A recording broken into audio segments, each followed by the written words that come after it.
Hello guys, and welcome back to my channel. So for today's video, I'm going to be showing you guys an updated how I edit my Instagram pictures, since I have gotten a few requests for this, and also my editing techniques have changed a little bit over the years, so I decided to just do an updated video for you guys to see. But really quick, before we jump into this video, make sure to follow all my social media.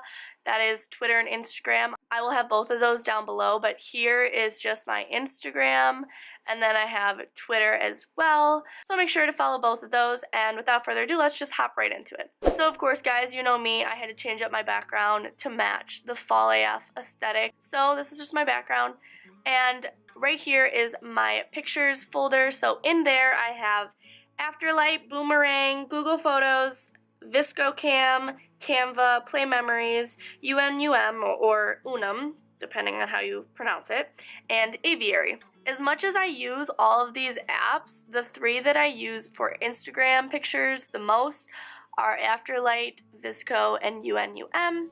So I absolutely love Visco. If you guys don't know what Visco is, I highly recommend it.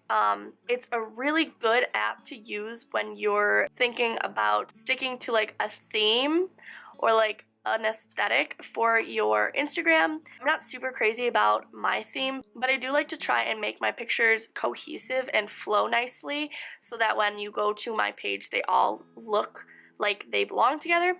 So that's the app that I use most for that. So we'll just open it right up. So the first thing we're going to do is just import a picture. So I'm trying to figure out what picture to upload. So I guess I'll go with this one.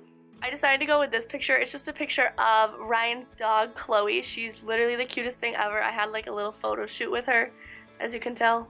But anyways, this is the picture we're going to be editing.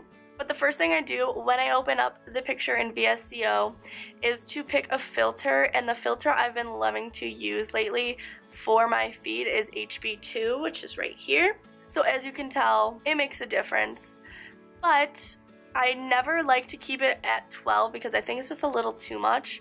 So I always like change it up depending on the picture.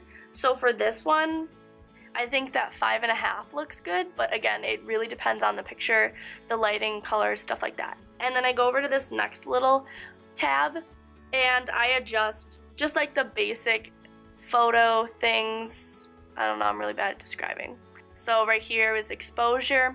So I think I'm going to hike up, not that much, but I'm gonna hike up the exposure about maybe 1, let's say. I think that looks good, so then I'll press accept. And then contrast, I kind of like the contrast, so I'm gonna bump it up to 0.5. It doesn't need to be straightened because I think it looks good. I could crop it if I want to. I might sharpen it a little bit because I like when the pictures are super sharp. So I sharpened it about 1. And next, let's see, saturation. I tend to bump up my saturation very slightly. So this one is just gonna get a 0.5. But again, if something looks oversaturated, then I'll bump it down 0.05, but I usually tend to saturate it a little bit more so it looks more vibrant. And then temperature, I like to cool it down a little bit because HB2 already gives it a warm tone. So if I bump down the temperature just a little bit, again, depends on the picture how much, but I usually do like 0.5, 1, or 1.5 depending. Next, I tend to bump up tint anywhere from 0.5 to 1.5. So I'm doing, let's see, I think +1 looks good for this picture. The next part of Visco that I really like is the skin tone tab. Again, there's like obviously not a person in this picture, and I think this is a big part of having all the pictures look cohesive with their colors. So I usually press the skin tone and I bump it down about 0.5. I don't like Vignette and I don't like grain, and I don't really touch anything else. So as you can see here, that's just the difference. And then I'm gonna save it, and then I'm gonna press save to camera roll, and I'm gonna save it as the actual size. So after it's exported, then I open up Afterlight, and then I just import the picture from there. And the only thing that I really do in Afterlight is I go in and I press highlights and I use the blue tone and I bump it +20. so that it just adds more of a cool tone. And then I also press the midtones and I do blue as well. As you can see here, it makes a big difference. So for this, I'm doing +5.